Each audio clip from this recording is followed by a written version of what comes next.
The Mouse, the Bird, and the Sausage by the Brothers Grimm. Once upon a time, a mouse, a bird, and a sausage became companions, kept house together, lived well and happily in peace, and wonderfully increased their possessions. The bird's work was to fly every day into the forest and bring back wood. The mouse had to carry water, light the fire, and lay the table, but the sausage had to cook. He who is too well off is always longing for something new. One day the bird met with another bird, to whom it related its excellent circumstances, and boasted of them. The other bird, however, called it a poor simpleton for its hard work, but said that the two at home had good times, for when the mouse had made her fire and carried her water, she went into her little room to rest until they called her to lay the table.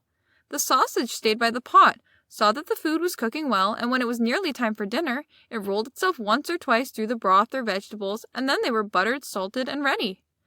When the bird came home and laid his burden down, they sat down to dinner, and after they had had their meal, they slept their fill till next morning, and that was a splendid life. Next day the bird, prompted by the other bird, would go no more into the wood, saying that he had been servant long enough, and had been made a fool of by them, and that they must change about for once, and try to arrange it in another way. And though the mouse and the sausage also begged most earnestly, the bird would have his way, and said it must be tried. They cast lots about, and the lot fell on the sausage, who was to carry wood. The mouse became cook, and the bird was to fetch water. What happened? The little sausage went out towards the wood, the little bird lighted the fire, the mouse stayed by the pot and waited alone until the little sausage came home and brought wood for the next day. But the little sausage stayed so long on the road that they both feared something was amiss, and the bird flew out a little way in the air to meet it.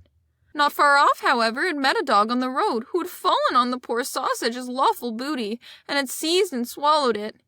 The bird charged the dog with an act of bare-faced robbery, but words were useless, for the dog said he had found forged letters on the sausage, on which account its life was forfeited to him. The bird sadly took up the wood, flew home, and related what he had seen and heard. They were much troubled, but agreed to do their best and remain together.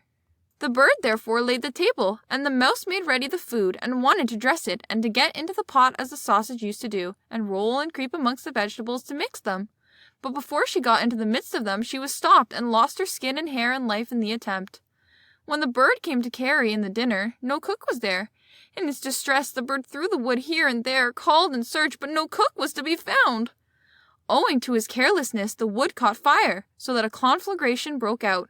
The bird hastened to fetch water, but the bucket dropped into the well, and he fell in with it, and could not recover himself, but had to drown there.